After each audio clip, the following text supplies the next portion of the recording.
Buenos días, amigas y amigos, compañeras y compañeros. Muchas gracias por vuestra asistencia a este acto, uno más en el ciclo El Intelectual y su Memoria de nuestra facultad. Y hoy tenemos con nosotros a una persona muy conocida, con una trayectoria reconocida, excelente, como periodista además en los lugares más conflictivos donde se han desarrollado en muchos casos, guerras terribles, conflictos muy duros en las últimas décadas. Hablamos de Ramón Lobo. Durante muchos años fue corresponsal del País y luego, pues, naturalmente sigue ejerciendo como periodista a través de muchos medios. Ahora, por ejemplo, se puede ver a diario en Infolibre, además de ser muy activo en las redes sociales. No solo cubre ese espacio de las crónicas, de la información, de la opinión, es escritor, uno de sus últimos libros es Todos náufragos, y tenemos por lo tanto con nosotros a una persona a la que es siempre más que interesante leer, y hoy tenemos la fortuna de poderlo escuchar directamente de la mano de la entrevista que le haga nuestro compañero José Ángel Gutiérrez, que por cierto, esta tarde presenta también un libro suyo y estará Ramón Lobo con él, y llegó la barbarie. Por lo tanto, estamos aquí entre unos acontecimientos y otros y con motivos siempre, en este caso, con buenas razones, para felicitarnos, ¿no?, en nuestra facultad por contar con su presencia, por poder realizar este acto promovido también desde la iniciativa de José Ángel Gutiérrez y con el trabajo siempre de la vicedecana de Actividades Culturales, Ana Gallego, y por lo tanto vamos a entrar directamente en materia. Sí quiero expresar en nombre de la facultad el agradecimiento a Ramón Lobo por el esfuerzo que supone estar hoy aquí con nosotros y además también, por lo que aporta al debate público, por lo que supone su contribución a eso que llamamos la opinión pública, como esa institución, difusa, pero absolutamente necesaria en una democracia decente, donde, además de elecciones, además de votaciones, además del funcionamiento de las instituciones de un Estado democrático de derecho, pues la ciudadanía opina, debate, nos damos razones y entre todos ellos vamos configurando pues ese tejido a través del cual la acción política que se teje desde múltiples protagonismos, pues también se va dotando de algún sentido. Por lo tanto, muchas gracias, Ramón, por tu presencia y muchas gracias, José Ángel, y adelante con la entrevista. Muy bien, también quisiera agradecer a todos por venir, a Ramón por estar con nosotros tan generosa y desinteresadamente, porque para él ha supuesto un esfuerzo en todos los sentidos, aparte del desinterés económico, el madrugón que se ha dado hoy, y solo va a estar un día en Granada, así que tenemos que reconocerle su generosidad muy grande. Y también, por supuesto, al decanato y al Departamento de Historia Contemporánea por haber hecho posible todos los aspectos logísticos y económicos necesarios para el viaje. Entrevistar a alguien al que has leído durante tantos años en público crea una sensación especial, curiosa. Y eran muchas las ideas que se me acumulaban. La primera que me venía a la mente al pensar en el corresponsal de guerra es que es una figura rodeada de romanticismo, de épica, de aventura. Y quizá muchos de los que estén en la sala se hayan sentido atraídos por el perfil del personaje, identificándolo con esa idea romántica tan atractiva que él se ha preocupado mucho de desmitificar. El título de su libro, El héroe inexistente, precisamente incide ahí. Seguro que en tus años de profesión has observado una gran evolución o involución en la profesión periodística.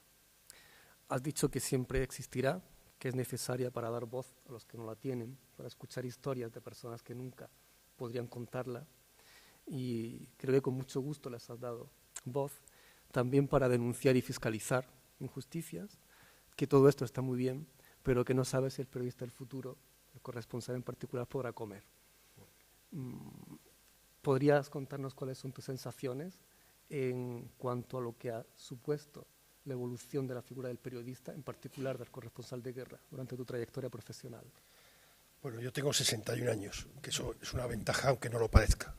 Es una ventaja para unas cosas, no para otras. Tengo una vida hecha, tengo una carrera hecha, he trabajado en un periódico como El País durante 20 años, por lo tanto, hablo desde un cierto privilegio. Es muy diferente quien trabaja, por ejemplo, en la prensa regional, o los que tenéis 18, 20, 22 años, o los que tienen incluso 40, que eso sí lo tienen mucho más difícil.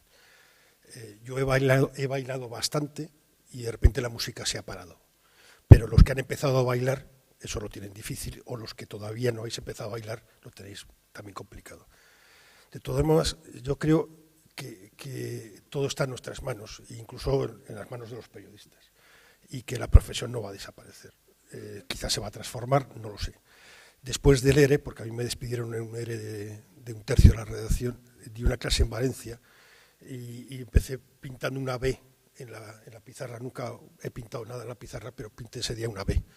Y se quedaron todos muy sorprendidos. Todavía no existía Bárcenas, con lo cual no sabíamos que la B era Bárcenas, ni que había un partido que tenía su sede pagada en B, ni cosas de esas. Resulta que era un precursor de la letra B, pero yo lo decía solamente por el plan B, y que yo había empezado a aprender a hacer pan, por si acaso. Yo no sé si vamos a cobrar como periodistas o no, pero la profesión periodística siempre ha sido una profesión que no ha estado muy bien pagada. Y siempre ha sido una profesión donde ha habido enormes dificultades. Y como en todo, solamente aquellas personas que se empeñan en ser periodistas llegan a ser periodistas, como supongo que las personas que se empeñan en ser médicos llegan a ser médicos. La gente que renuncia enseguida, pues se queda en el camino. Una vez, a mí me gusta mucho la educación, me preocupa mucho todo lo que tiene que ver con la educación, y vi una profesora en las charlas estas de TED de Estados Unidos, que están bastante bien, una profesora de Nueva York que hablaba y decía que no sabía por qué, que tú calificas un examen, no ya un examen, sino un curso, calificas a un alumno o alumna porque crees que esa persona va a tener éxito en la profesión y le pones unas buenas notas, y a los que crees que no les pones peores notas. Pero luego descubres que las cosas no funcionan así, que la gente que sacaba peores notas a veces funcionan en su profesión. Yo soy un ejemplo. Yo repetí 3 cursos, y porque no había más cursos que repetir, repetí 3. En sexto suspendí más asignaturas de las que había en sexto. Suspendí también de quinto. Y la gente que funcionaba, pues sacaba buenas notas, ¿no? Y decía que había una diferencia fundamental. Después de muchos años de pensarlo, descubrió o llegó a la conclusión que la diferencia es el coraje. Y el coraje es luchar mucho tiempo por algo que quieres conseguir. Entonces, en el periodismo eso es fundamental. Entonces, sí he visto un enorme deterioro, sobre todo, decir, ahora que hay un periódico del que yo no voy a hablar mal, porque a mí me ha dado 20 años magníficos de vida, pero el deterioro general, no ya del periódico, sino de todo el periodismo español, tiene que ver mucho con el deterioro de la calidad de la democracia en España. Los periódicos, los periodistas, las televisiones, que están dedicadas al espectáculo, es muy importante el control de la clase política, de los empresarios, como se está viendo ahora en los papeles de Panamá y en los papeles que vayan a salir. El periodismo de investigación es muy importante, que no haya campos de impunidad. En la guerra, cuando hay campos de impunidad, sale el monstruo. En democracia, cuando hay campos de impunidad, sale el ladrón. Entonces yo creo que nosotros no podemos renunciar a ese trabajo. Desgraciadamente en España nunca ha existido un periodismo de investigación, ha sido más bien periodismo de buzón, pero no sé si habéis visto la película americana Spotlight, si no os la recomiendo. De tener un departamento completamente aparte de 5 o 6 personas dedicadas solo a investigar, eso no ha existido casi nunca en el periodismo español, en el país en algún momento. Ahora hay periodismo de datos, que es la última moda, que también con 4 o 5 personas puedes investigar. Pero claro, los datos, cruzar datos no da información. Por ejemplo, el primer día de los papeles de Panamá, un célebre periódico tituló de segundo tema que había 200 y pico mil documentos de Venezuela. ¿Y qué tipo de noticias es eso? Pueden estar hablando, yo qué sé, del clima venezolano. Eso no tiene, o sea, lo importante es el contenido, no cruzar datos. Yo lo que he visto es que las redacciones cada vez se becarizan más con los seres, cada vez la gente son becarios. Yo cuando empecé el primer reportaje era una entrevista a Antonio Gala, que ya era mayor entonces, le hice una entrevista creo que en el año 75, y me pagaron el equivalente a 200 pesetas. Yo en ningún momento pensé, vaya mierda, ¿qué es esto? Con esto no voy a comprar una casa. Jamás pensé en comprar una casa y cosas de estas, y me quedé muy contento. Me habían pagado por algo que me gustaba. Y yo sí tenía claro que había una especie de escalera que iba a seguir subiendo, incluso económica. Y ahora lo que os pasa a vosotros, los que queréis ser periodistas, es que os encontráis que la oferta es una mesa, un ordenador, copia y pega 12 horas por 600 y pico euros. Y eso va a ser así años. Pero si protestáis, igual os suben a 700. Si no, si protestáis mucho, os echan. Y entonces no hay esa capacidad de escalera. Pero ahora, a diferencia de cuando empezaba yo, existe Internet, con lo cual ahora podemos crear medios nosotros. Es decir, que si algunos de vosotros sois estudiantes de periodismo o queréis ser periodistas y lo que queréis es llegar a un periódico para que os den una mesa, un ordenador y estar 12 horas copiando, es que sois unos tarugos, porque eso no es futuro ni eso es nada. En cambio, yo creo que ahora sí podemos trabajar en red, que es algo que tenemos que aprovechar. Y red no solo es en red de Internet, sino es en conexiones. Y tenemos que aprender a crear cosas que no tienen los medios y empezar a crear quizás equipos de investigación que después puedan vender su trabajo a distintos medios. ProPublica es un medio americano que se dedica a esto. O crear equipos de datos. Es decir, yo creo que ahora tenemos que cooperar más entre nosotros y ser capaces de construir cosas. Y en la guerra lo que se ha producido es que han desaparecido los periodistas de plantilla y ahora casi todos son freelance. Que no pasa nada, un freelance puede contar las cosas muy bien, pero un freelance le pagan 50 euros en la crónica desde Siria, cuando se puede ir a Siria, es una vergüenza. No tiene seguro de vida, no tiene chaleco, no tiene casco, incluso no tiene ni siquiera derecho a que le cojan el teléfono o que le den las gracias por la crónica. En cambio, un tío de plantilla por lo menos no tienes que coger el teléfono, ya que le estás pagando. Entonces, yo creo que sí se ha producido esa becarización, y por un lado, y por otro se ha producido un aumento de los freelance para cubrir la información internacional. Y después ha desaparecido mucha información internacional. La Unión Europea está viendo posiblemente su mayor crisis de su historia, y hay, no sé, como un 60 o 50% menos periodistas que hace 5 o 6 años por los recortes que ha habido. Y ahora es cuando más habría que contar a la Unión Europea. Pero con los periodistas que están contando a la Unión Europea, lo que hacen es estar en unas oficinas y salen a las ruedas de prensa enfrente en el Consejo de Europa. Ahora, cuando ocurrió lo de los atentados de Bélgica, casi todos los corresponsales que había en Bélgica no sabían que era Bélgica, ni sabían que era Molenbeek, no habían salido nunca, su recorrido era ese. Entonces los periodistas, si seguimos haciendo ese recorrido, pues no tendremos ninguna importancia. Si seguimos haciendo información sentados en los coches oficiales, que es lo que hemos estado haciendo, pues no seremos una profesión absolutamente irrelevante. Ahora, si somos una profesión que es capaz de descubrir información, yo creo que no. Hay una frase de Orwell, que para mí es uno de los periodistas y escritores más importantes. Noticia es aquello que la gente, que alguien quiere ocultar, y lo demás son relaciones públicas. Entonces, si analizas muchos de los medios de comunicación, lo que hacen son relaciones públicas. Entonces, la misma rechazo que hay a la clase política, estamos incluidos nosotros, porque hemos actuado en el mismo bando, y no es nuestro bando. En 1899, hace mucho tiempo, Joseph Conrad escribió y publicó El corazón de las tinieblas o El corazón de la oscuridad, depende de la traducción. Básicamente es un viaje desde la Europa de la civilización, de los valores, de la prosperidad, hasta África. El protagonista, que parte de Europa, que es europeo, llega al Congo y va remontando el río Congo. Es un viaje en el cual va alejándose progresivamente desde los episodios iniciales en Europa hasta el final del viaje, de todos esos valores, de todo ese orden, de todas esas leyes. Y es un viaje al corazón de la oscuridad, al corazón de las tinieblas, que es un viaje, es una metáfora al viaje al corazón de las tinieblas, de la oscuridad del ser humano. Igual que el planeta tiene esas zonas oscuras, que hay que viajar mucho para llegar, también lo hacen en el ser humano. Es una metáfora muy, muy especial. El corresponsal de guerra realiza en gran medida ese tipo de viajes. Cada viaje a una guerra es un viaje al corazón de las tinieblas del mundo, por lo que es el conflicto político, pero también un viaje al corazón de las tinieblas del ser humano, donde el ser humano saca lo peor que tiene. El cronista, que es testigo directo, tiene una gran ventaja que Ramón Lobo nunca olvida y que escribe, que es que tiene un billete de vuelta, a diferencia de quien está allí.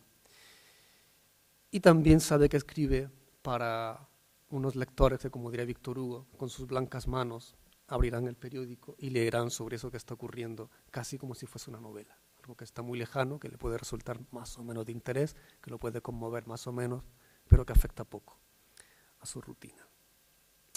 Hace 17 años escribiste que tu principal temor era, en ese corazón de las tinieblas, que un día la barbarie me rodee y me convierta en un demonio.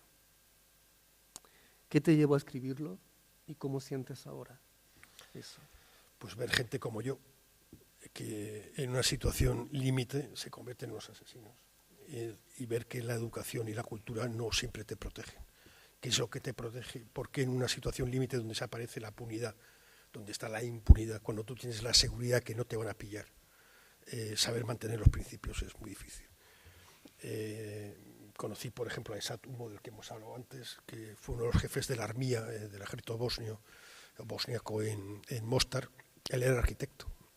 Entonces, por familia, porque murió su hermano, que era el jefe de una unidad de la armía, una unidad de primera línea, pues por razones familiares le nombraron a él. Y se convirtió en un guerrero formidable. Él no ha estado en ningún tribunal, o sea, no se le persigue nada, pero hay un libro que os recomiendo que se llama, bueno, aparte del de Arendt, que es evidente el de Jerusalén, el de Eichmann, pero hay uno parecido a este que lo escribió una periodista, escritora croata, Drakulic, que se llama No matarían una mosca. Y son pequeños retratos recogidos en La Haya, en el Tribunal Penal Internacional para Antigua Yugoslavia, de gente que va contando sus historias. Hay una de un tipo que es de los que, serbio, que era de los que estos que cruzan viejecitas y saludan a los niños, que de repente enloqueció y acabó en un campo de concentración, y él era de los que mataba y ideó para matar, para disparar en la cabeza de los presos, hacerlo al lado de una alcantarilla para no tener que limpiar demasiado la sangre. Y después de estar 3 semanas ahí, volvió a su mundo y volvió a cruzar la calle de las viejecitas. O sea, ¿qué mecanismo mental te hace perder el sentido de lo que está bien y de lo que está mal? A mí los Balcanes, que estuve 7 meses durante la guerra, no seguidos, pero 7 viajes, cada uno más o menos un mes, desde el primer momento conecté con la España de la guerra civil, y Sarajevo me pareció que era Madrid del 36, y después Madrid me parecía que era Sarajevo sin memoria, y ahí veía gente que había perdido por completo el sentido de lo que estaba bien y de lo que estaba mal. Francotiradores, por ejemplo, que eran capaces de matar y justificar, o cómo después la manipulación previa a las guerras balcánicas, la manipulación de una minoría sobre los sentimientos y los miedos de una mayoría de pueblos muy poco evolucionados, como también de alguna forma somos nosotros. Me refiero sobre todo desde un punto de vista como sociedad civil, que es muy fácil que compremos vainas. Milosevic hizo un experimento, no recuerdo nunca el año, que la radio serbia dijo en Belgrado que iba a haber un eclipse y que la gente no podía mirar al sol porque si no se quedaría ciega. El día del eclipse Belgrado estaba absolutamente vacía, no circulaban coches. Si tú consigues convencer a un pueblo de que hay un eclipse y te vas a quedar ciego, le puedes convencerlo de lo que quieras. Pero si miramos hacia nosotros estamos igual. Ahora va a haber unas elecciones y va a ganar un partido que tiene numerosas causas de corrupción y no pasa nada, da igual. Yo creo que eso demuestra que somos una sociedad no evolucionada, no somos como Dinamarca o como Alemania, donde la ministra de Educación, que creo que era muy buena, amiga de Merkel, tuvo que dimitir porque había mentido en un currículum de hace 20 años. Eso aquí es inconcebible. Entonces, los Balcanes también han estado muy desnudos ante esto. Y a mí sí, me daba miedo decir, bueno, además me lo preguntaron una vez en Sierra Leona, donde cortaban manos. Si yo tuviera un Kalashnikov en la mano y sé que no me va a pasar nada, ¿matarías a uno de estos chicos que cortan las manos? Pues no me atrevería a decir que no. No sé dar una respuesta moral. Pero mi trabajo, al principio quizás vamos por aventura, para no estar con tus jefes, que es una buena razón para irte a una guerra, para escribir de lo que te da la gana, pero luego vas haciéndote va siendo un poco más complejo. Puede ser que en algún momento dado de tu existencia quieras, bueno, es que yo voy a cambiar el mundo. Evidentemente no cambias absolutamente nada y solo aprendes muy rápido. Incluso la gente ni siquiera lee lo que escribes. Me pasó que volví de Grecia, unos incendios que hubo en el Peloponeso, y fui con fotógrafo, cosa rara, y habíamos hecho una doble página con fotos y tal. Y en el avión de vuelta pues iba con una pareja, parecían pareja, no sé si casada o no, pero vamos, que les sabía el chicle seguro, me estaban todo el rato así. Y entonces se le abrió, y entonces abrió justo por la página, mi página, ¿no? La doble página. Y venía un mapa pequeñito de situación, y él dijo a ella, mira, muy cerca donde fueron los incendios hemos estado nosotros. Y él dijo, sí, y pasó la página. Entonces dices, ¿y mi texto, por favor? ¿Puede leerse el titular por lo menos? No. Hoy vamos a Bosnia y a mí me pasaba que Mauro Armiño, un hombre dedicado al teatro y a la cultura, que he trabajado en El Sol, trabajamos juntos, me lo encontré un día en la calle, él iba con Le Monde, El País, o sea, se leía las crónicas que yo escribía, me dice, bueno, ¿y tú a dónde dónde estás ahora? O amigos que, por ejemplo, leían El País y me decían, oye, pero llevo 15 días llamándote a casa y no coges el teléfono, y te estaban leyendo, pero no leen el nombre, o sea, leen la crónica. Entonces, te das cuenta que tampoco nadie te lee. Al principio te lee un poco tu madre, pero luego tampoco ni tu madre. Pero al final descubres que la razón fundamental por la que ves que lo que vas es por ti. Porque sí, es un espejo constante que te pones y te ayuda a entender quién eres y quién no eres.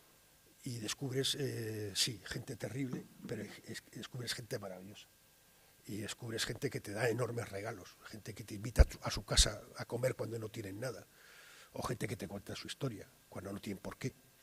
Y gente que se abre por completo, gente que cree que depende de ti. Me pasó un día en Mostar, la parte musulmana, que llegué al hospital que dirigían los españoles, o que estaban los españoles ahí intentando hacer una evacuación, y estaba un tipo debajo de 7 mantas tiritando, porque tenía una bala en la espalda, y me vio, y la cara de ilusión, porque me vio, yo iba con una libreta y un bolígrafo, pensando que yo era la solución, que iba a poder evacuarme.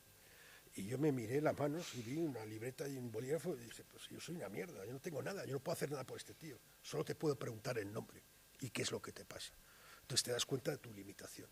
Eso es muy duro, cuando te das cuenta de esas limitaciones, o cuando se muere un niño que has intentado salvar y en Sierra Leona y no has podido. Eso es duro, pero también encuentras gente que te da enormes regalos. Gente, por ejemplo, en Congo una vez un niño, o sea, todos los blancos somos bastante idiotas, y cuando vamos a África se nos nota mucho. Cuando estamos entre nosotros se nos nota menos, por una especie de idiotez colectiva, ¿no? Entonces fui a ver una tumba de unos maristas que habían matado ahí en Bukavu, en la zona de Congo, cerca de Ruanda, y había estado hablando con un marista que me había explicado todo, y luego no sé por qué me acerqué a las tumbas, quizás porque estudié con los maristas, no es que me alegrara, pero bueno, yo no creo en Dios, pero quería de alguna forma rendir respeto a unos tíos que habían muerto por lo que creían. Y entonces estaban unos niños ahí mirándome y le pregunté a uno, bueno, pero ¿tú crees en Dios? Pregunta típica, estúpida de un blanco, ¿qué se hace, no? Y el niño me dijo, sí. Y le dije, pero ¿cómo crees en Dios si no te ha dado nada? Y me contestó, es que es lo único que tengo. Entonces dije, bueno, este niño me acaba de dar una lección tremenda. Y luego el niño me pidió que le escribiera en un papel mi dirección. Y yo, mientras que se la escribía, pensé, este niño es idiota. O sea, si no hay correo, no sabe escribir, ¿cómo me va a mandar Entonces le di la dirección y el niño salió corriendo con su papel. Y digo, me acaba de dar una segunda lección. Él quiere el papel simplemente para decir que tiene un amigo blanco, un amigo extranjero. Entonces, con qué poca cosa un niño puede construir, no sé, algo, una alegría, lo que sea. Entonces, ese tipo de lecciones que te dan, que te van bajando, que te van situando, la importancia de las pequeñas cosas. Eso luego, si no lo olvidas, cuando cruzas el puente. Bruce Rovira es un amigo que decía lo mismo con La Vanguardia, y decía que somos cruzadores de puentes, con billete de vuelta. Cruzas el puente, ves, cuentas y vuelves. Luego aquí nadie escucha, es el problema de los demás, no es el mío. Pero yo tengo la oportunidad de ir y volver. Pero cuando cruzas el puente, sabes que si mantienes esa capacidad de ver las pequeñas cosas, pues habrás ido a varias universidades. Y yo creo que esa capacidad la he mantenido. Se me olvida a veces, claro, pero pero, por ejemplo, ayer cuando el partido. Oye, por cierto, espero mucho del Granada en la última jornada.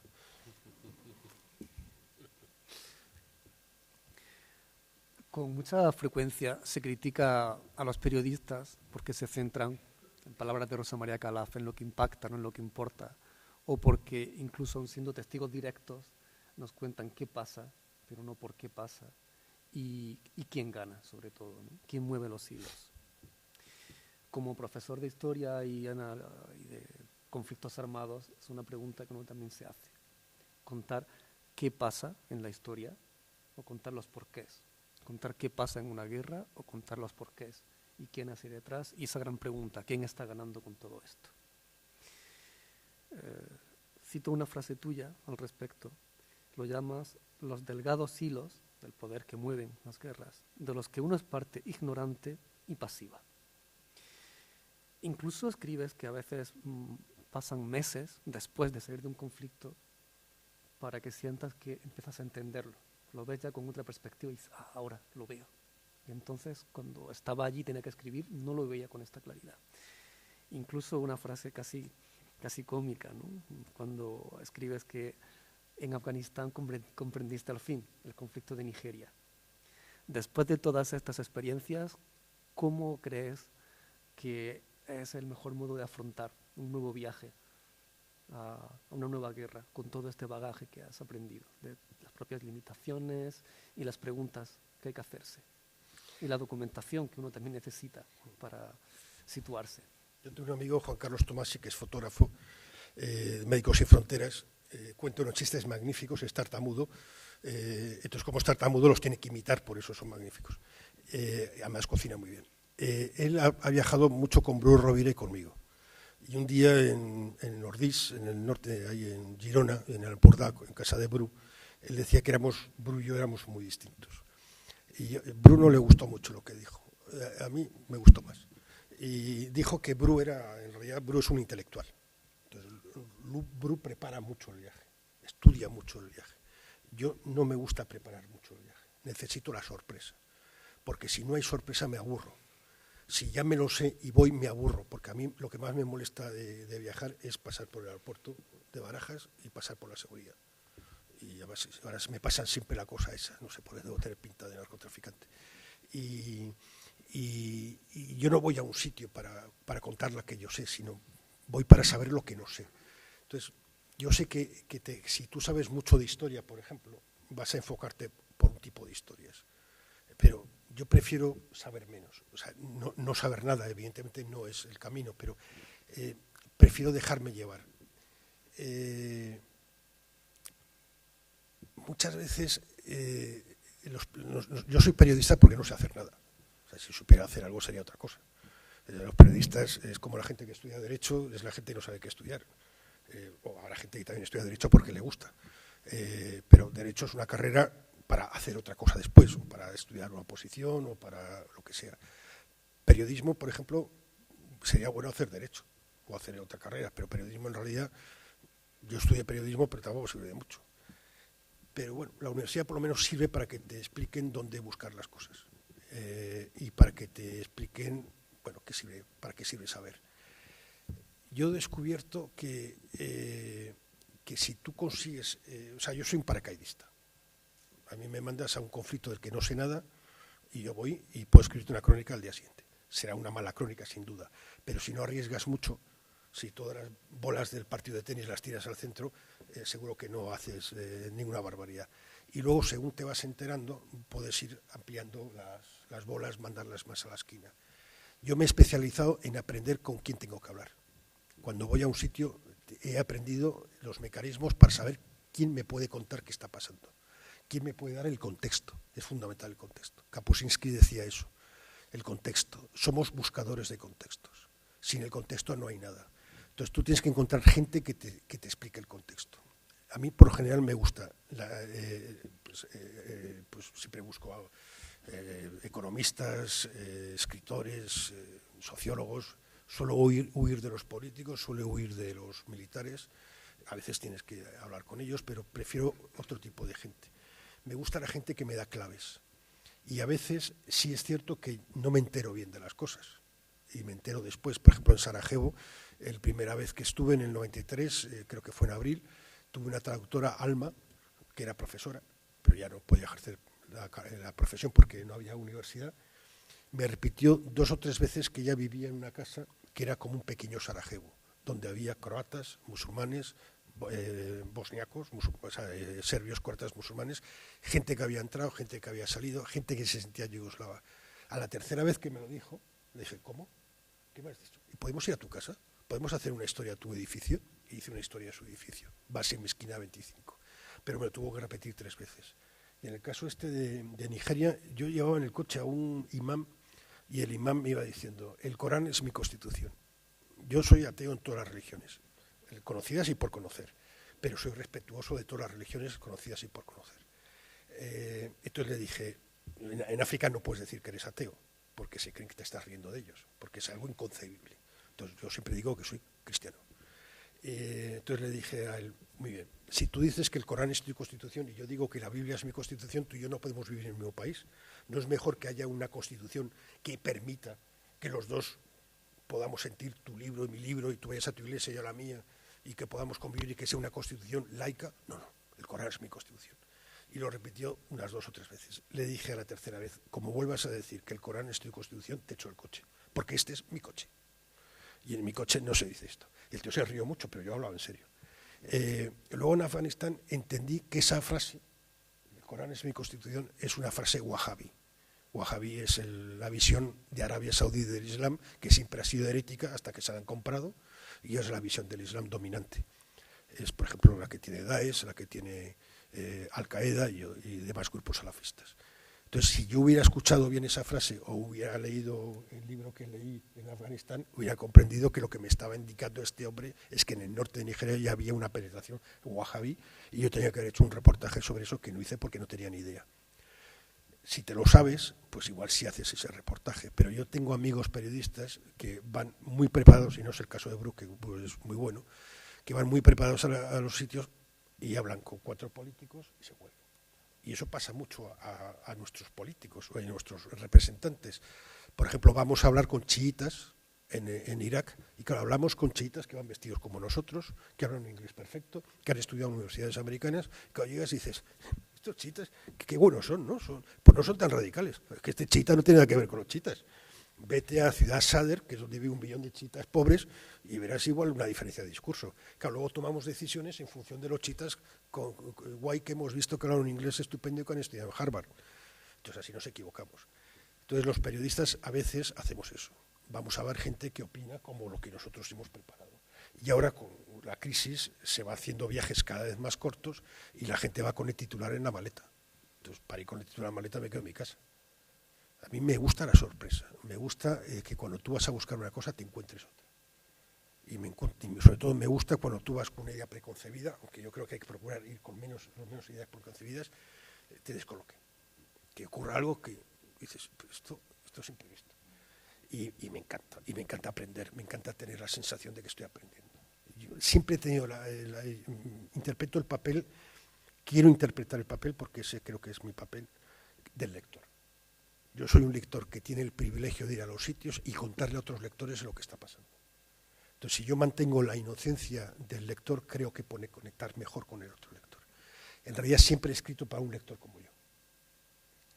Trabajaba en Radio 80, teníamos un jefe que decía, hay que escribir las cosas para Doña María de Alicante. Yo no sé por qué que tenía él con Doña María en Alicante, pero decía eso. Y es verdad, porque a veces escribimos o hablamos desde un lenguaje burocrático, sobre todo cuando se habla de economía, que no lo entiende nadie. Pero claro, nosotros tampoco, pero lo repetimos para simular que entendemos algo, ¿no? Entonces creo que tenemos que traducir.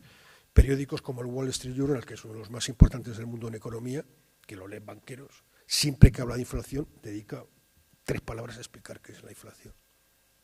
Lo mismo hace el Financial Times. Aquí no, aquí cuanto más raro hablamos, con un lenguaje más burocrático, mejor. Y la Unión Europea lo mismo. Hicieron un libro para explicar qué era la Unión Europea y lo llamaron la gobernanza, que luego había que explicar qué era la gobernanza.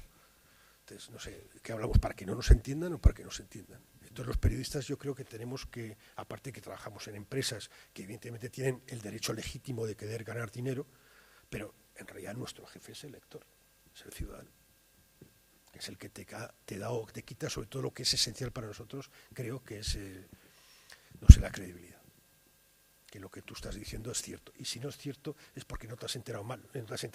No es porque seas un mentiroso o seas una persona que se lo inventa, sino porque te has equivocado. No sé, a mí siempre me ha gustado esa sensación de estar viviendo la historia que en movimiento. Cuando vives la historia en movimiento, tienes el placer de la historia en movimiento, pero te falta la perspectiva. Y otra cosa que dice mucho Bru, que estoy totalmente de acuerdo, y ahora es lo que me apetece hacer, es nunca vamos a los posconflictos, que es cuando mejor se entienden los conflictos. Porque el conflicto no se entiende absolutamente nada, es una realidad distorsionada por completo. Se entiende algo en los preconflictos, que quizás podríamos evitar conflictos, y luego se entiende muchísimo en los posconflictos. Los posconflictos no existen en los medios de comunicación.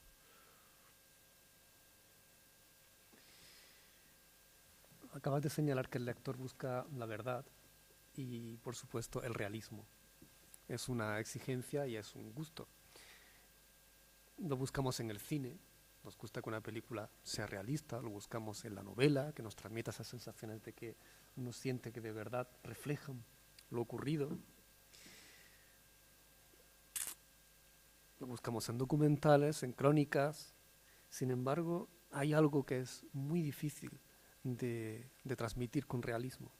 Y cito de nuevo a Ramón, cuando escribió que lo peor de la guerra son los olores.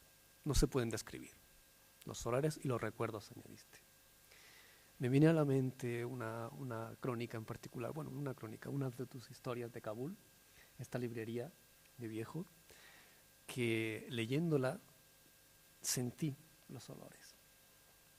De hecho, cuando terminé, casi tuve ganas de lavarme con agua los orificios de la nariz, porque era la sensación física de haber estado respirando el polvo de los libros, de tapices viejos, de esa tienda de alfombras, que creo que ni siquiera mencionabas alfombras, pero en mi imaginación todo eso estaba. Entonces ahí vinculé tu reflexión sobre los olores y a la importancia que tiene en una crónica ver esos olores, porque cuando estás sobre el terreno, los olores son muy importantes. El olor de la guerra no lo ves en una película, pero cuando estás cerca de la guerra, el olor es una parte muy importante del paisaje. Y el olor de otros lugares, las calles huelen distinto, incluso la gente puede oler distinto, es algo muy difícil de transmitir, pero es algo muy importante en el paisaje. Ya que consideras a los olores ser algo tan importante, ¿puedes compartirnos algo más sobre los olores y su importancia y tu experiencia con ellos? Yo leí una entrevista a Larry Collins, que no es que me gusten mucho sus libros, pero la entrevista me gustó mucho. Y dijo una frase que me impresionó. Y dijo, todo reportaje tiene que tener color, olor, sabor. Y pensé, es verdad. Porque si no tiene color, olor, sabor, es que no estás ahí. Hay muchos periodistas que están ahí, pero no están. Sí, yo conozco uno, que no voy a decir el nombre, que iba siempre con las manos en los bolsillos de Afganistán y me decía, yo es que voy con las manos en los bolsillos para no tocar a los niños, o para que los niños no me den la mano. Bien, yo creo que tenemos que llevar las manos fuera, hay que tocar, tienes que ser tocado, y hay que oler, tienes que empaparte. Y después también creo que es fundamental la emoción, pero hay que entender que tu emoción simplemente es un mecanismo para entrar en contacto con la emoción de los demás. Pero luego a la hora de escribir, la emoción tuya tiene que desaparecer. Tu emoción es para el psiquiatra, para el psicoanalista o para el psicólogo, pero no es para el lector. El lector lo que tiene que ser la emoción de la gente con la que te os he hablado. Me pasó hace poco en Ayotzinapa, que fui a hacer un reportaje para el periódico de Cataluña con Médicos Sin Fronteras. Hicimos varios sobre mujeres. Uno de ellos era Ayotzinapa, en México, de los 43 estudiantes desaparecidos. Estaba hablando con una de las madres. Había una distancia sideral entre ella y yo, porque ellos mismos pensaban que Médicos Sin Fronteras tenía algo que ver con la CIA. No entendían que hacía un grupo de psicólogos ahí esperando por si acaso lo necesitaban. Con lo cual, aunque yo iba con médicos, pues yo era todavía más de la CIA.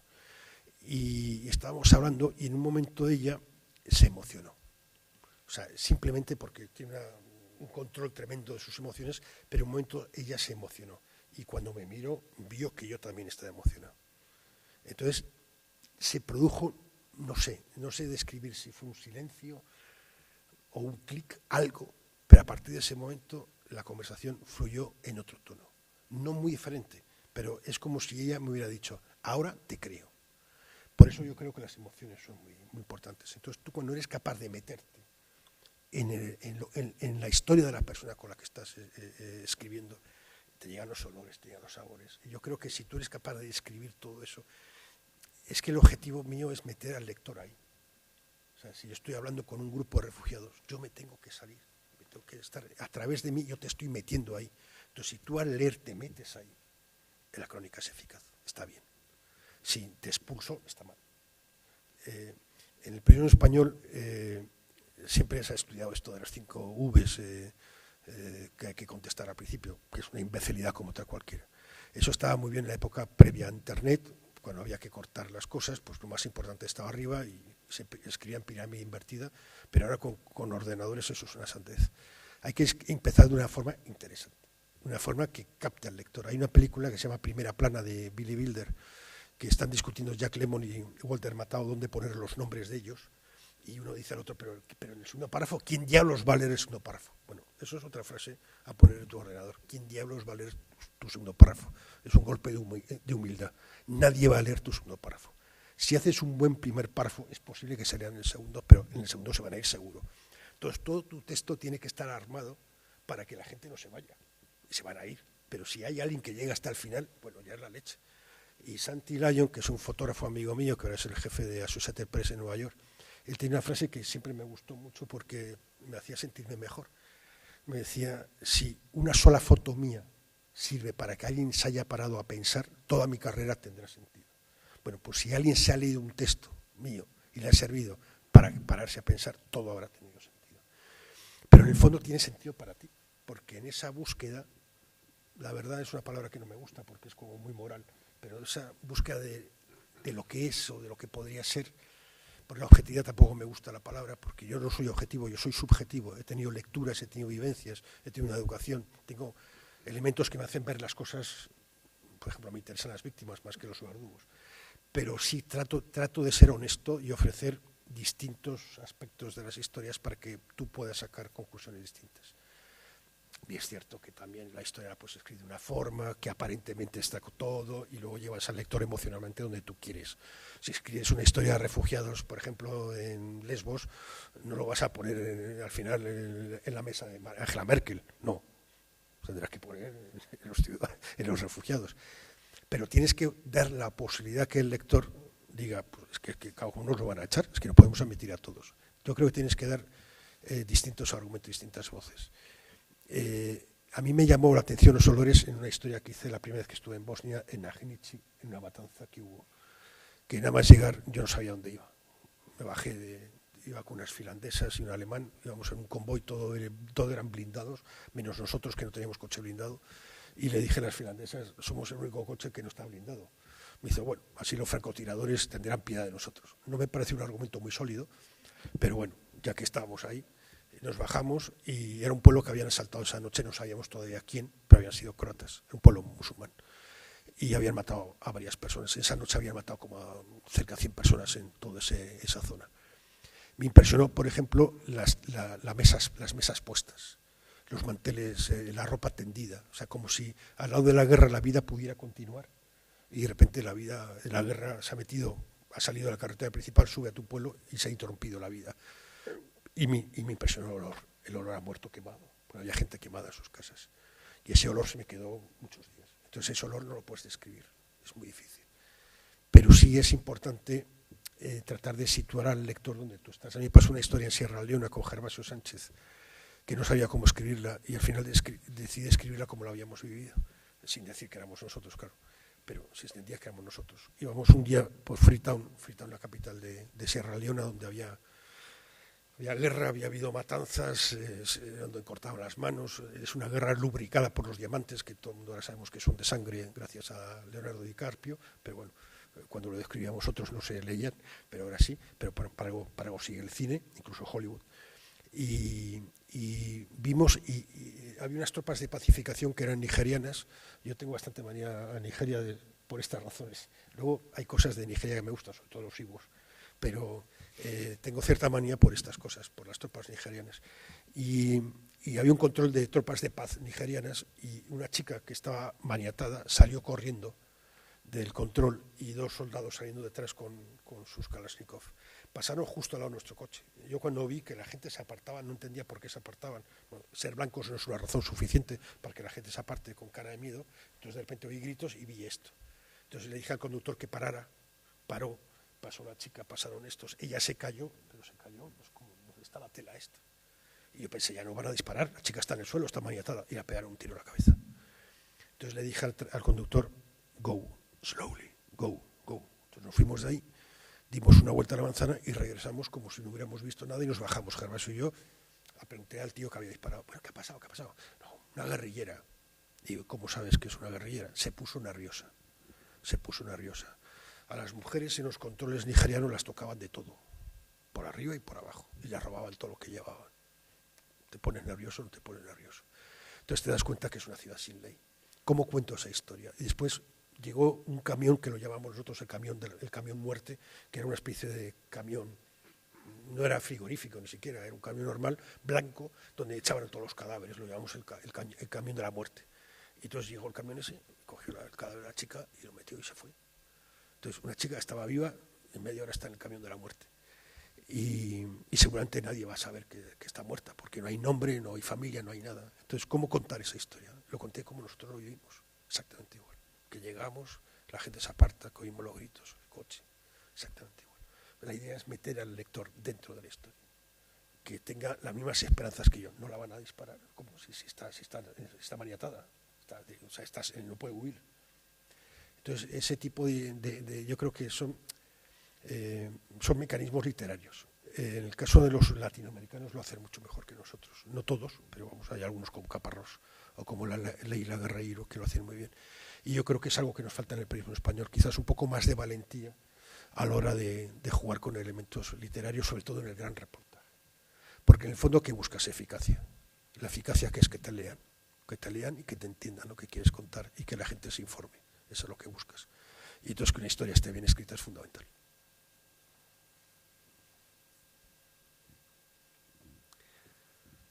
Hay cierta coincidencia en que la guerra de Vietnam supuso un antes y un después para los corresponsales de guerra. El nivel de intervencionismo, de manipulación, de control de la prensa fue muy grande a partir de entonces.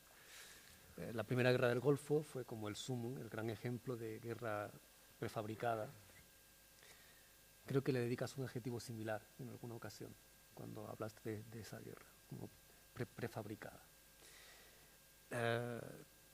También al venderse la guerra como espectáculo, en el que los periodistas te lo van a contar todo porque están allí, porque hay medios muy modernos, buenas cámaras, de fotos, de grabación, etc.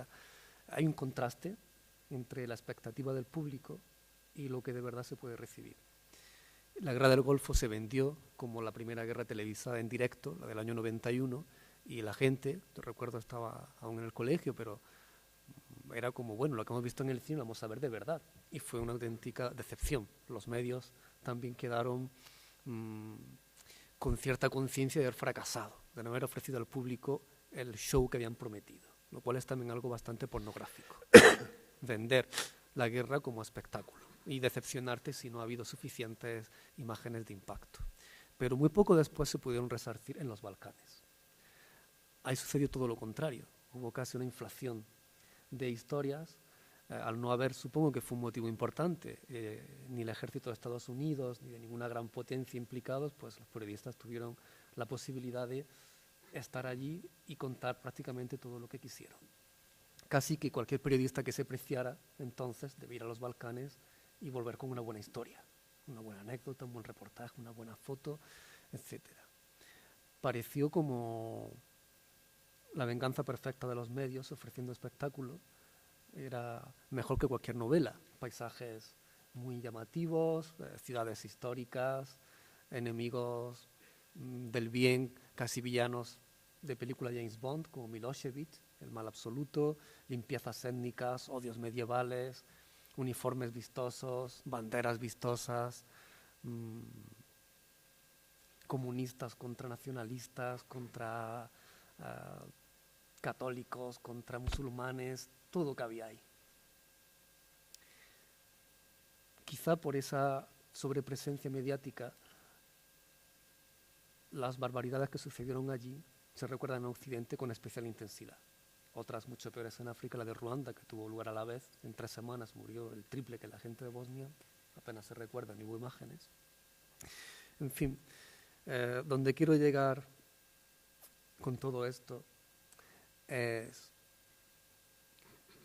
¿qué papel darías a la guerra de los Balcanes dentro de lo que ha venido siendo la historia de los corresponsales de guerra? Porque da la impresión de que fue aumentando el nivel de profesionalización, de presencia, de corresponsalías, de inversión, etcétera, y cómo desde entonces parece que ha ido descendiendo hasta terminar en casi que no hay corresponsales, sino solo freelance. Y bueno, una pequeña anécdota, muy tonta, pero a veces los pequeños detalles importan. En la película de Los Mercenarios, no sé en cuál de las 3 partes, para que los que no las conozcan, es una película de veteranos del cine de acción y todos se supone que han sido mercenarios en todas las guerras de los últimos 30 años. Y son pues Sylvester Stallone y en fin, una serie de actores. En una escena en la que 2 veteranos conversan de todo lo que les ha pasado en las guerras, uno le dice a otro, sí, todo muy mal, pero la imagen que no se me va es aquella vez en Bosnia que me pasó esto. ¿Por qué eligen esa línea para un guión? No es casual. ¿Por qué un mercenario va a recordar con particular intensidad la guerra de Bosnia? Yo lo interpreté como un guiño al que ve la película, porque sí que pudo ver muchas más imágenes de esa guerra que de otras. Y el que vea la película lo va a entender. Claro, es que aquella guerra fue particularmente intensa. Con la perspectiva de tu experiencia, antes y después de los Balcanes, ¿qué importancia darías a ese conflicto dentro de lo que es la cobertura mediática de las guerras? Yo creo que fue un gran fracaso periodístico, porque estuvimos 4 años y no conseguimos que hubiera ningún tipo de iniciativa seria para acabar ese conflicto. Mostró la limitación de los medios de comunicación. Sí es cierto que Vietnam enseñó a los americanos que un exceso de información te puede hacer perder la guerra. Y esto en el Golfo se vio, en el Golfo, la guerra del 91, que nosotros llamamos la primera guerra del Golfo, pero para ellos es la segunda, porque antes fue la de Irak y Irán. Hubo un control informativo total, hasta que hay una crónica magnífica de Henry González que se ríe de la guerra, diciendo que está en la guerra y que no se entera de nada, que no sabe nada. Incluso hay una cerveza muy buena americana que se llama la Brooklyn Lager. Si no vais a Nueva York, os recomiendo que la pidáis. El inventor entre ellos es un periodista que la empezó a fabricar allí en Darán, en Arabia Saudí, pues se aburría de no tomar alcohol, entonces inventó su cerveza. Bosnia es un poco como una guerra en la que, como siempre ha ocurrido, la parte débil siempre acepta periodistas extranjeros, porque es una forma de colocar su mensaje. Lo único que tenía el gobierno de Sarajevo eran los periodistas. Y la verdad es que no hicimos nada, porque estamos todo el día contando bombardeos y cosas y no servía absolutamente para nada. Yo tuve una pelea con Solana en el 93, venía de 94, era ministro de Exteriores. Y venía de un ataque de Serbia a Gorazde, que era uno de los 5 enclaves protegidos teóricamente, otro fue Srebrenica, y ya sabemos cómo acabó la protección, mataron 8.100 varones, y ahí hubo un bombardeo de la OTAN, pero a un tanque. Yo estoy siempre convencido que pusieron el tanque con la X para que bombardearan ese tanque para parecer que se hacía algo. Entonces me acuerdo que fue una comida en la Asociación de Periodistas Europeos y estaba Solana, estaba Miguel Ángel Aguilar y más periodistas. Entonces empezó a hablar Solana, estaba Solana, una chica y yo. Y entonces, cuando me tocó a mí hacer la pregunta, bueno, fue un poco impertinente las preguntas, porque le hice 2 y le dije, la primera es que si vamos con los serbios o vamos con los musulmanes, porque si vamos con los serbios lo estamos haciendo muy bien. Y la segunda es que ¿por qué tenemos que esperar a que Francia diga lo que va a hacer para de nosotros decir lo mismo, si no tenemos una política exterior propia?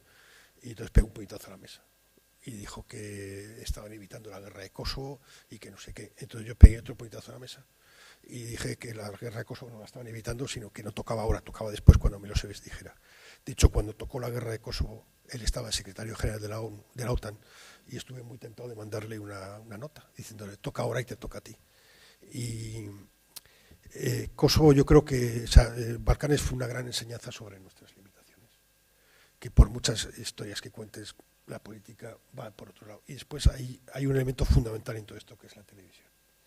La televisión, sobre todo la televisión 24 horas, cuando nace la CNN, que nace un poco en el calor de la guerra del 91, cuando la BBC tiene sus 24 horas, empiezan a surgir televisiones de 24 horas a todo, tienen que rellenar información, con lo cual todo está agrandado. La CNN, sobre todo, la CNN es una emisora lamentable, donde todo lo agranda, y además es la visión del Pentágono casi siempre. Por eso, cuando estás en un sitio, si la CNN se retira, es que van a bombardear.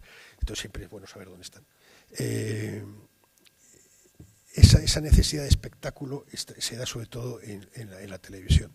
También depende de los periodistas, porque, por ejemplo, José Antonio Guardiola, la televisión española, cuando estaba en Tora Bora, en Afganistán, cuando ya cayeron los talibanes y se suponía que ahí estaba escondido Bin Laden, incluso publicamos gráficos de cómo era la cueva, y una cueva que no sabíamos que existía ni la habíamos visto en nuestra vida, publicamos gráficos y da igual. Bin Laden, te puedes inventar lo que quieras. Y iba a entrar en directo con Urdaci. Urdaci es un periodista español que dirigió los telediarios un tiempo y es uno de los primeros grandes maestros de la manipulación.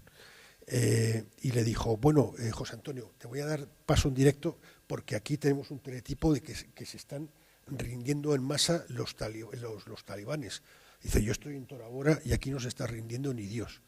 Dice, no, pero es que hay un teletipo que dice, bueno, si me das paso así, te lo voy a desmentir.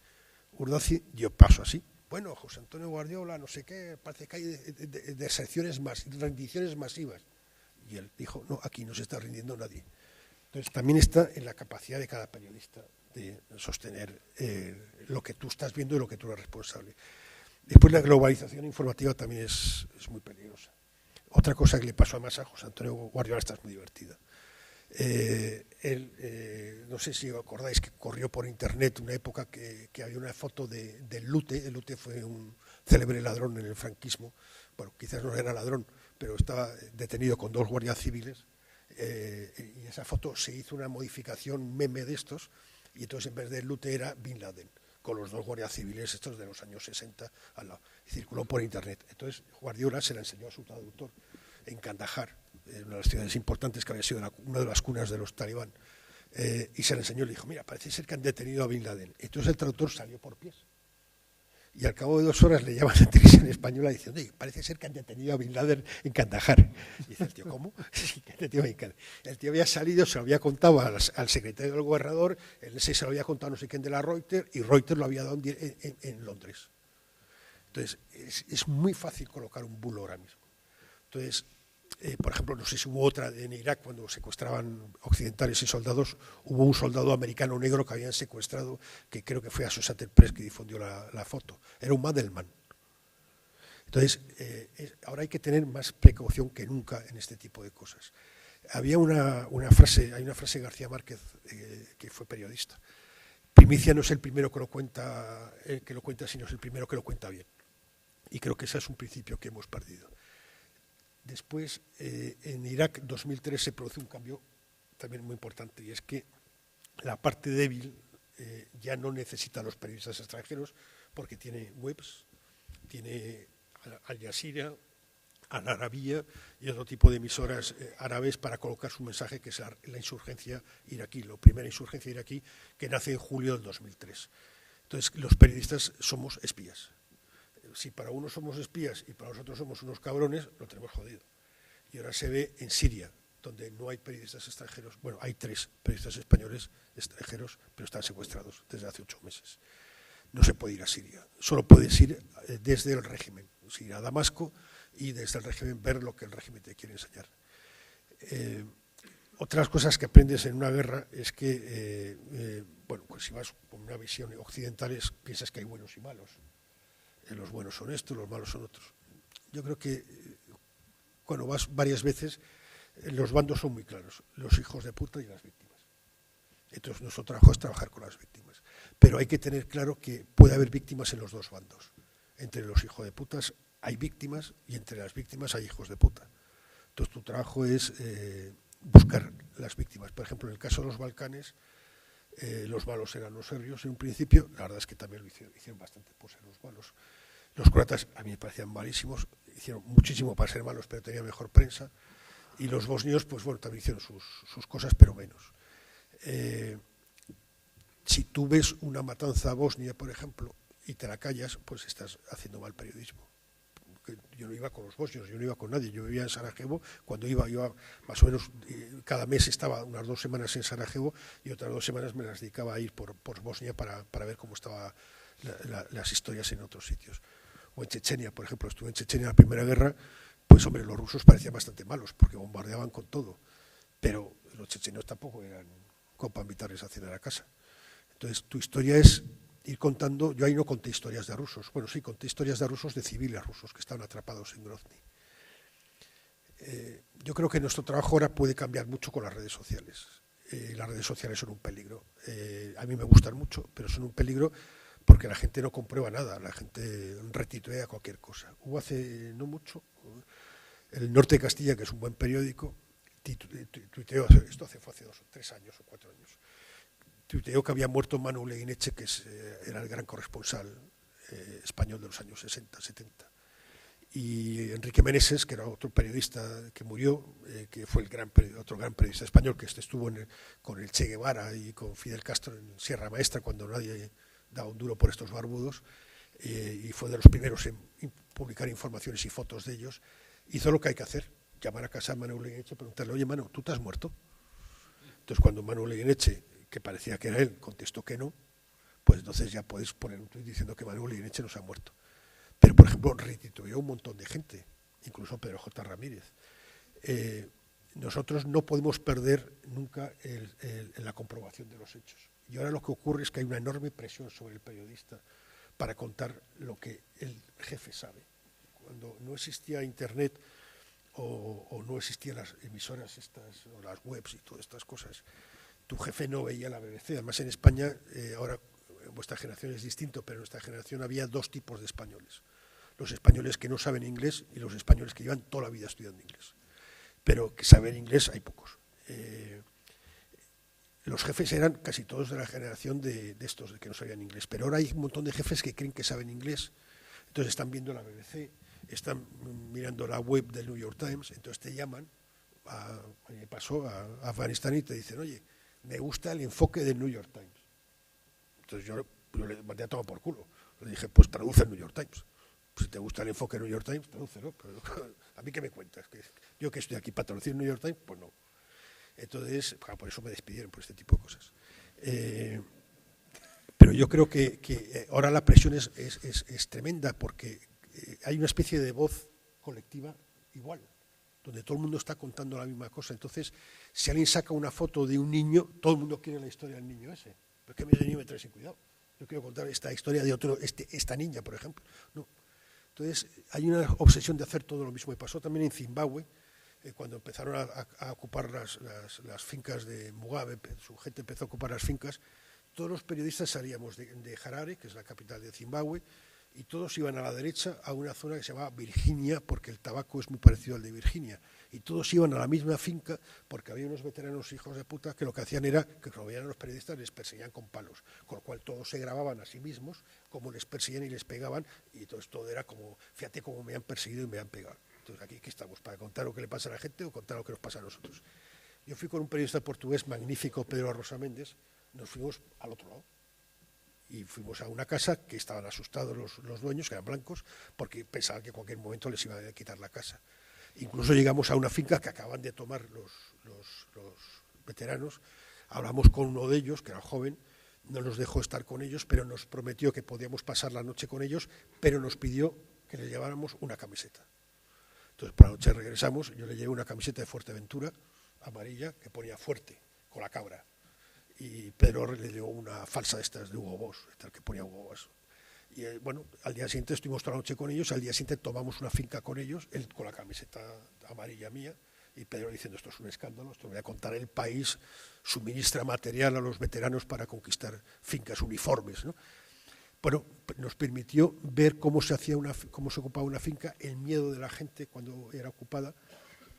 Nosotros no llevábamos cámaras, no éramos de televisión, no teníamos cámara de fotos, solo, bueno, alguna foto saqué, pero cámara pequeña, ya cuando te coges la confianza. Mientras que todos los demás que iban todos al mismo sitio no tenían esto. Hay un libro de Kapuscinski que a mí me encanta, que se llama Un día más con vida, que es sobre Angola, y empieza con esto, el otro punto de vista. Él decía que a veces, para saber lo que estaba pasando en el frente, lo único que tenía que hacer era mirar al puerto desde su habitación. Si los barcos estaban en el puerto, es que no pasaba nada en el frente. Si los barcos se habían ido hacia alta mar, es que pasaba algo en el frente. Entonces, a veces, mirando en dirección contraria a donde mira todo el mundo, puedes encontrar historias tan buenas y tan potentes que expliquen los conflictos. Yo creo que la esencia de ese trabajo se mantiene. Simplemente que ahora los peligros de manipulación son muy grandes y sobre todo un montón de jefes que te van a pedir que escribas cosas. Bueno, a veces hay que escribir cosas de temas que no nos apetecen, pero escribir sobre cosas con las que no estás de acuerdo, no. Y después ya se ha perdido incluso eso de llamar. A mí me pasó un día en Irak, también me llaman y me dicen, hola, 70 líneas de no sé qué, 30 días de no sé cuánto. Entonces, que me llamó es un amigo mío, que también le despidieron, claro. Y le dije, mira, que te den por el culo. Primero me vuelves a llamar. Me dices, buenos días, ¿cómo estás? ¿Qué es lo que tú tienes? Y cuando yo te cuente qué es lo que tienes, me cuentas lo que tú quieres. Pero esto no funciona así. Le colgué y volví a llamar. ¿Qué tal estás? Digo yo, muy bien. ¿Qué tal? Entonces le dije, pues te lo voy a hacer al revés. Lo de las 35 líneas lo voy a hacer de 70 y de 70 a 35. Pero digo, no por tocar las narices, sino sí, es que creo que es así. No hay confianza en los periodistas, es decir, se envía gente, porque eso pasa mucho con los becarios, que a un becario tú le dices, quiero que hagas esto, pues te lo va a hacer. Checho Yoldi, que es uno de los que despidieron, que es el que hacía justicia, que es el que tiró a Carlos Díbar como presidente del Supremo con sus informaciones.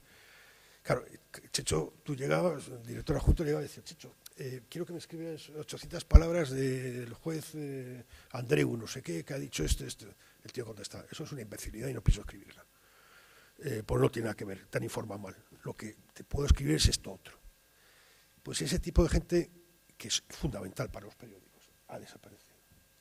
Cuando se hizo Le Monde, que es un periódico francés, estaba de Gaulle, de presidente de Francia, y dijo, me han dicho que son unos intratables, harán buen periodismo. Y hay una base fundamental, los periodistas intratables, las redacciones difíciles, siempre hacen buen periodismo. Son menos obedientes, tocan mal las narices, pero hacen buen periodismo. Y las redacciones obedientes hacen mal periodismo. Es una explicación de lo que estamos viviendo. Es decir, lo que prima es la obediencia. Y una de las cosas que también repite mucho Bru, este es un trabajo intelectual. Por tanto, es un trabajo que requiere cierto debate intelectual. Y si a mí mi jefe me dice, quiero que escribas esto, podemos discutir, ¿no? Porque igual a mí no me apetece escribir esto, o creo que lo que me estás proponiendo es falso. Nosotros tuvimos una información en la guerra del Golfo, en la del 2003, hay una buenísima del 2003, cuando la invasión, las televisiones estas que estaban dando en directo la invasión, iba una periodista, lamento que sea mujer, puede parecer machista, pero los tíos eran igual de inútiles. Pero en este caso era una mujer de la Fox, que es un canal ultraconservador americano. Entonces estaba cruzando, no sé si era el Tigris, creo que era el Tigris, no, el Éufrates. Estamos cruzando uno de estos ríos bíblicos, el Ganges. Y entonces, no, dijo, estamos cruzando el Ganges, perdón, lo estoy contando mal. Estamos cruzando el Ganges. Entonces, desde Atlanta le dicen, bueno, será el Éufrates. Y dice, bueno, sí, uno de esos ríos bíblicos. O sea, para ella el Ganges era un río bíblico. O sea, ahora, lo que no importa es que sepas nada, es decir, es importante es que repitas. Pasa mucho a la gente de la radio cuando va a guerras. Tienen que estar repitiendo teletipos que les están leyendo desde Madrid. No tienen tiempo de salir a la calle. Por ejemplo, una persona que lo hacía muy bien en la SER era Olga Rodríguez, en el 2003, que sí, se organizaba para salir a algo a preguntar, porque si no preguntas a la gente...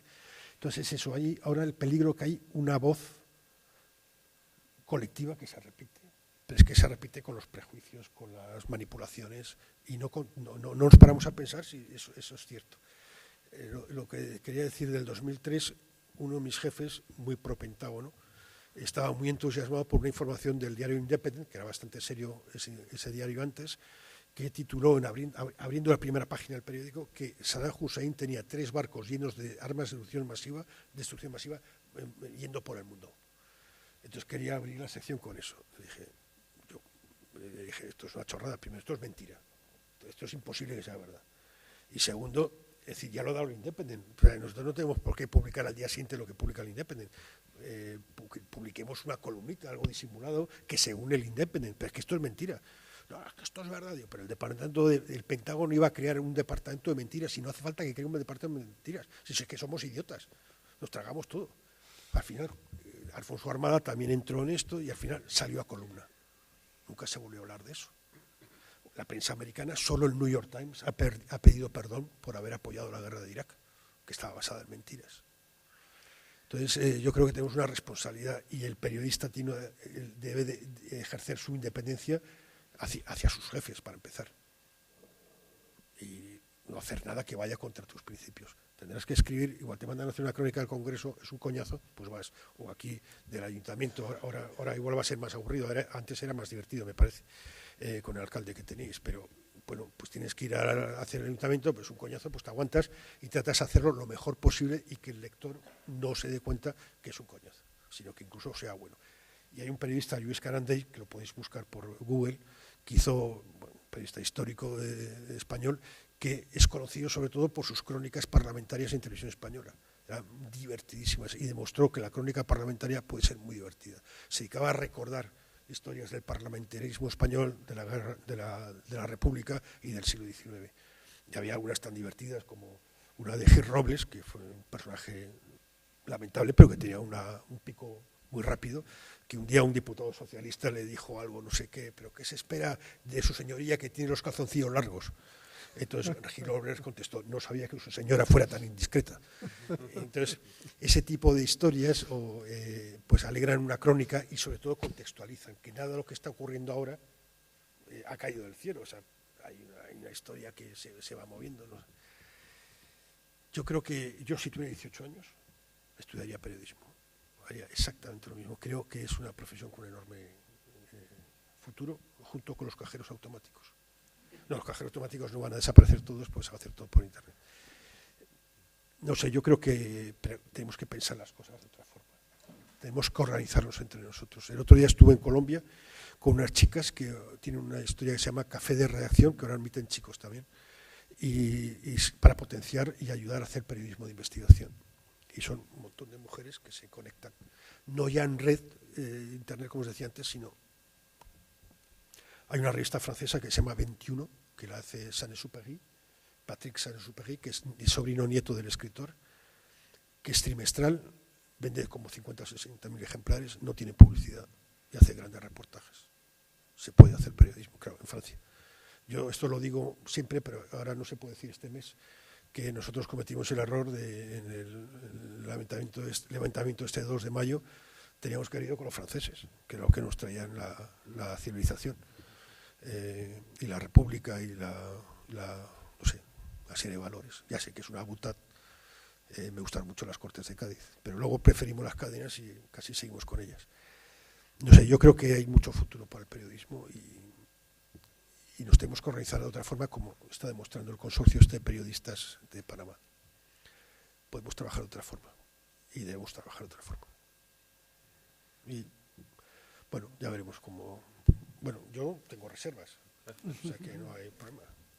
Bueno, voy a jugar a periodista con la última pregunta, porque tanto en los informativos de televisión como en los de periódicos, en papel, la última noticia suele ser algo más distendido, algo más ligero. Y quisiera preguntarte sobre el fútbol. ¿Sobre? Fútbol. Sí. ¿Por qué? Me encanta. Cuando escribiste tus cuadernos de Kabul, has dicho que una de tus historias favoritas es la de las chicas que, sin burka, claro, juegan a fútbol y que eso te llamó la atención especialmente. También me compartió ayer Ramón cómo en 2003, en el fragor de la Guerra del Golfo, de la invasión estadounidense, mucha gente estaba más pendiente de si el Real Madrid fichaba a Beckham o no al final que de lo que era la guerra en sí. No podéis imaginar en África, cada fin de semana, cuánta gente se junta para ver el fútbol. Y son hinchas de su equipo. No podéis imaginar cuántos hinchas acérrimos hay, sobre todo de la Premier League, del Arsenal, del Chelsea, que discuten cada día. Es un gran evento. No sé, comprando un billete de autobús en Perú, podría estar todo el día contando anécdotas de Este fútbol. fotógrafo, vimos la primera final de la Eurocopa, la de Alemania, que ganamos a Alemania 1-0, lo vimos en un bar de Sasamene, Etiopía. Sasamene es la capital de los rastas. Era un bar de negros, que estaba todo muy oscuro, solo se les veía la sonrisa, y nosotros éramos los dos blancos ahí que parecíamos dos velas. Y cuando empezaron a pasar las cámaras, de repente salían los alemanes, no decían nada, salían los españoles, Cesc, ¡ah! Alonso, ¡ah! Entonces descubrimos que aplaudían a los de la Premier, a los que conocían por la Premier. Luego al terminar, como ganamos 1-0, pues todos nos felicitábamos, como si nosotros tuviéramos algo que ver, ¿no? Pero es muy divertido, el fútbol une mucho, ayuda mucho, abre puertas.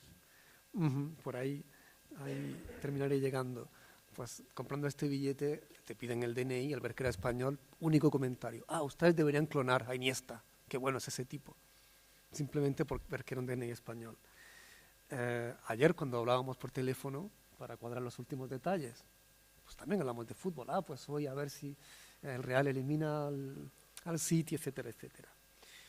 Tomando café hace un ratito hablábamos de la importancia como investigador. También lo señalaba Ramón hace un momento, la importancia de hablar con la gente importante, con la gente que te pueda aportar cosas. Y hablar con ellos implica que se sientan relajados, tranquilos, crear un clima de confianza con ellos. Y saber de fútbol es una puerta increíble, porque en mi propia experiencia como investigador en los Balcanes, claro, un extranjero, allí todo el mundo tiene muchos recelos de lo que puedan contar los extranjeros porque saben que tenemos público, que la gente lee lo que escribimos.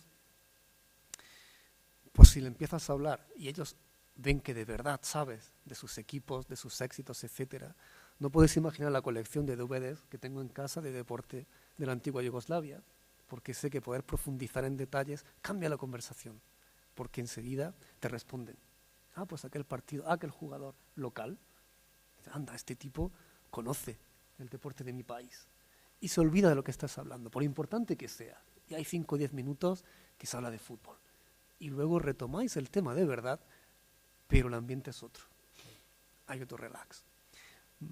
¿Qué nos contarías tú de tu experiencia por el fútbol y por qué crees que tiene tanta fuerza desde Afganistán hasta África, hasta América Latina, hasta nuestra propia corta relación? No sé, yo hice un librito que se llama El autostopista de Grozny, que es de libros del CAO, que es una colección que se llama Hooligans Ilustrados. Teóricamente tenía que escribir del Madrid, que es mi equipo, pero no sé por qué me salió un libro raro sobre fútbol y guerra. Y luego lo escribió Javois, del Madrid.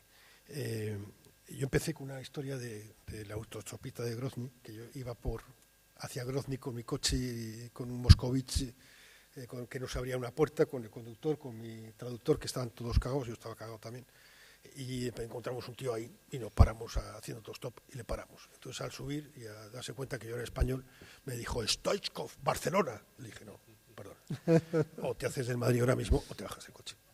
Entonces el tío se hizo del Madrid, evidentemente. Esto luego se lo conté a un fotógrafo, Popov, Oleg Popov, búlgaro, Grozny, lo encontré a la entrada, le dije: tío, pues acaba de hacer un tío del Madrid. Y me dijo: tú eres un cabrón. Y bueno, se lo conté a Vidal Folch, del país, que es de Barcelona.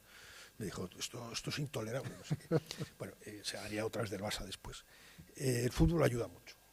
Ayuda a distendir y sobre todo a conectar. Me acuerdo un día cuando estaba esperando una entrevista con Hakim, que al final no se la hice, la pospuse y bueno, como voló por los aires, pues no se la pude hacer.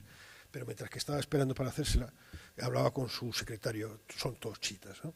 Y yo le decía: es que los chiitas en realidad sois del Atlético de Madrid, sois todos sociológicamente del Atlético de Madrid. Y me decía el tío: no, aquí del Madrid. Y dije: no, porque a vosotros os robaron el partido de Mahoma y sois como el Atlético de Madrid, unos pupas. Y el tío me decía: no, nosotros del Madrid. El mundo árabe son muy del Madrid.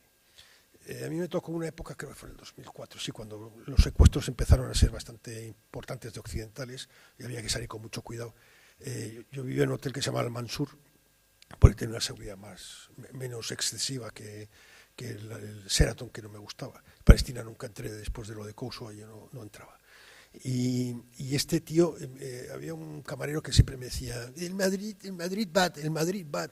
Y yo: este es un gilipollas. Pero yo ponía cara simpática porque digo: este puede ser el que va a cantar a la insurgencia que salgo yo a tal hora para que me secuestren, con lo cual tengo que caerle simpático. Entonces yo he aceptado todas sus críticas. A mí siempre me ha pasado, por ejemplo, los Balcanes. Los Balcanes era divertidísimo. Tú parabas en un control, si eran serios, decías Antich, Radomir Antich.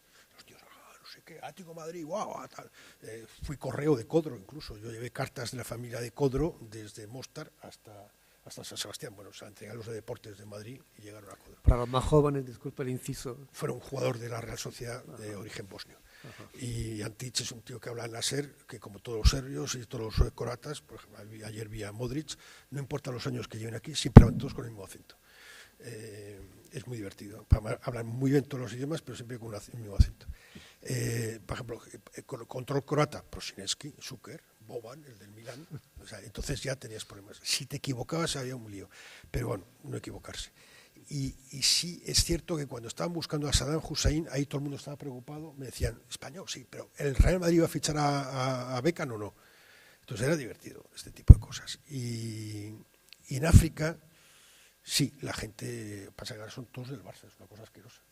Y en Bosnia me pasaba lo mismo, era la época del Dream Team de Cruyff y todos eran del Barça. Y ahora es con lo de, no por tanto lo de todo, pero les gusta el Barça. Hubo un partido en Liberia, un partido que yo no lo vi, pero me lo contó una chica de una ONG. En el norte de Liberia, el partido famoso Real Madrid-Barcelona, que ganó 1-3 el Barcelona o 0-3 con actuación estelar de Ronaldinho. En ese sitio, que eran todos ex-guerrilleros, la mitad estaban con camiseta del Madrid, falsa, evidentemente, y la otra mitad con camiseta del Barça, falsa. Y claro, los que perdieron 0-3, los del Madrid, se quitaron la camiseta y se hicieron del Barça.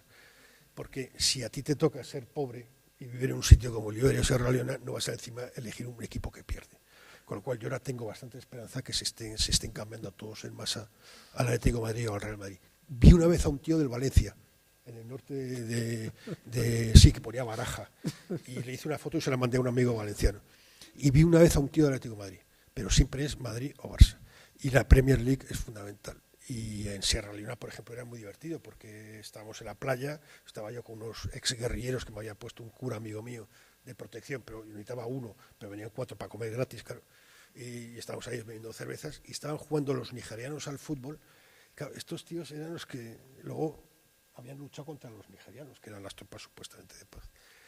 Y cuando llegué, por ejemplo, al centro de Chema Caballero tenía un centro de recuperación de niños soldados justo al sur de Freetown, en Laca, 30 kilómetros. Y cuando llegamos no estaba, llegué con Gervasio, no estaba Chema, llegaba por la tarde. Entonces lo que hicimos Gervasio y yo, ir a la playa a jugar con una serie de niños y jugamos al fútbol. Y nos bañamos.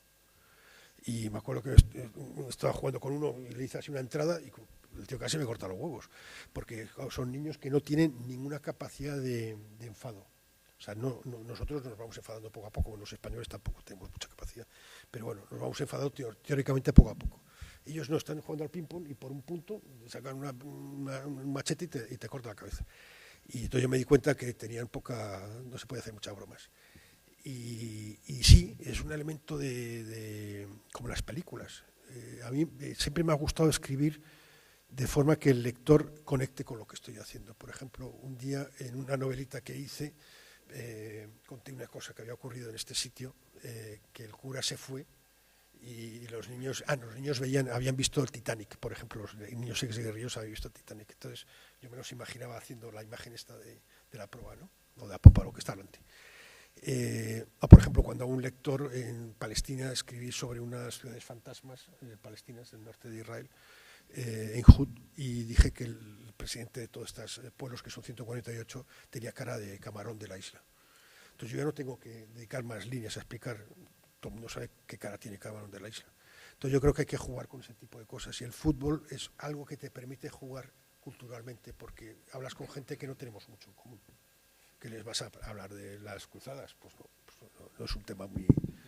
el fútbol sí es un tema que une. Y el Madrid es un equipo que... Y después España es un país que cae bien en general. Porque cuando hicimos barbaridades, ya fue hace mucho tiempo, se les ha olvidado, y en África no hemos hecho muchas. Somos un país que cae simpático. Después, una cosa que no se da cuenta la televisión española, la importancia del canal internacional, que es una proyección de la imagen. Una de las personas que me atendió en Israel, cuando fui a hacerme el carnet de prensa israelí, del gobierno israelí, era una tía que todo el mundo me decía que tenía una mala leche tremenda, conmigo estuvo súper simpática, yo también saqué todos mis encantos a relucir, y era una que intentaba hablarme español bastante bien por las series, había aprendido a hablar español por las series.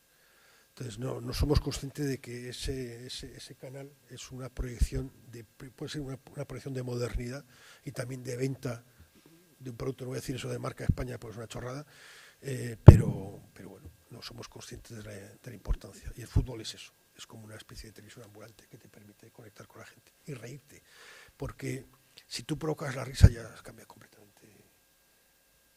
Yo he hecho cosas que dices, bueno, un día con Gervasio en Sierra Leona habíamos pasado no sé cuántos controles, llevamos toda la pasta encima, pues yo siempre llevo toda la pasta encima, ahora no, porque piensas, nadie va a pensar que llevas toda la pasta encima. Entonces, si la dejas en hotel, que es un hotel de sinvergüenzas, te la van a robar. Se asaltan el hotel, tal. Yo solo una vez en Congo la metía en el hotel y cuando vi que iban a asaltar el hotel, la llevaba encima.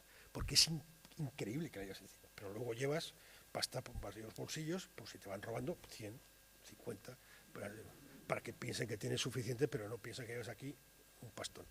Entonces yo le dije a Gervasio, no, están registrando todo el mundo en las aceras. Digo, nos van a acabar bajando el coche y como lo registren, nos quita la pasta y se acabó el viaje. Entonces dije, venga, quedamos que un control más y nos vamos.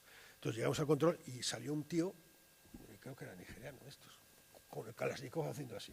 Entonces yo salí del coche y le dice que se metiera el Kalashnikov en el culo. O sea, dice así, el culo. El tío le dio por reírse.